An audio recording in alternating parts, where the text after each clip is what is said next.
Assalamualaikum warahmatullahi wabarakatuh. Perkenalkan, nama saya Jian Hasna Mazaya. Saya adalah mahasiswa dari kampus Akademi Terapi Bicara. Di sini saya akan menjelaskan apa sih itu disatria.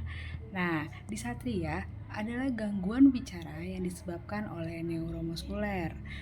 Nah, disatria adalah gangguan bicara yang diakibatkan oleh luka pada sistem saraf yang pada gilirannya mempengaruhi kerja baik satu atau beberapa otot yang diperlukan untuk berbicara.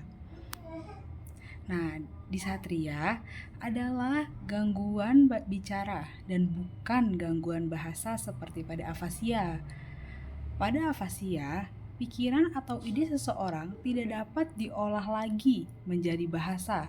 Terdapat kesulitan dalam menemukan kata, pembuat kalimat, dan lain-lain. Nah, pada disatria, kata dan kalimat dapat ditemukan dan dibentuk di kepala, tetapi kata-kata dan kalimat-kalimat ini tidak dapat diucap dengan jelas dan baik. Nah, berikut saya akan menjelaskan komponen-komponen fungsional kelakuan bicara. Nah, bicara tercapai melalui berbagai proses dasar yang saling bersangkutan.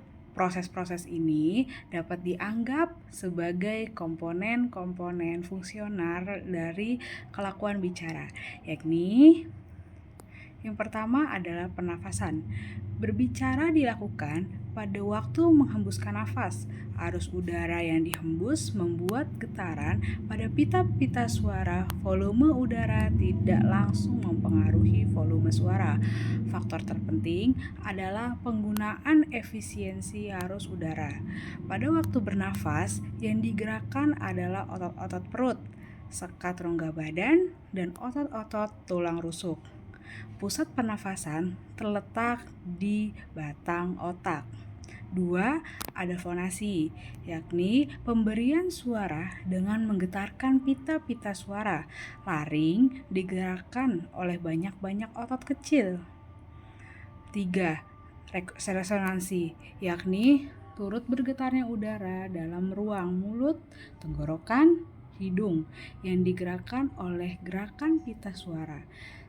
Salah satu otot resonansi yang paling penting adalah velum. Dengan menariknya ke atas, udara yang di hidung tidak turut memberi resonansi. Untuk kebanyakan bunyi bicara, otot velum ini ditarik ke atas, yang dimaksud oleh fonem-fonem yang tidak nasal. Untuk beberapa bunyi bicara tidak, maksudnya adalah fonem-fonem nasal. Yang keempat, itu ada artikulasi, yakni pembentukan fonem-fonem. Hal ini dilakukan dengan menggerakkan otot-otot mulut, rahang, lidah, dan tenggorokan. Yang kelima, yakni ada prosodi, yakni melodi kalimat yang tergantung pada variasi-variasi kekerasan dan lama fonem-fonem serta waktu istirahat di antara kata-kata.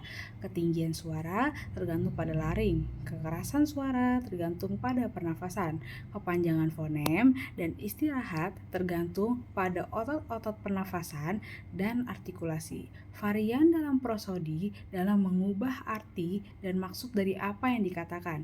Misalnya, kalimat-kalimat pernyataan bisa diubah menjadi kalimat-kalimat pernyataan. Prosodi yang kuat akan menambahkan pengertian. Disatria terjadi karena penyakit neuromuskuler yang mengakibatkan gangguan pada satu atau lebih dari suatu komponen di atas. Tempat terjadinya pada sistem saraf, itulah yang menentukan komponen mana yang terganggu. Oke, sekian dari saya. Assalamualaikum warahmatullahi wabarakatuh.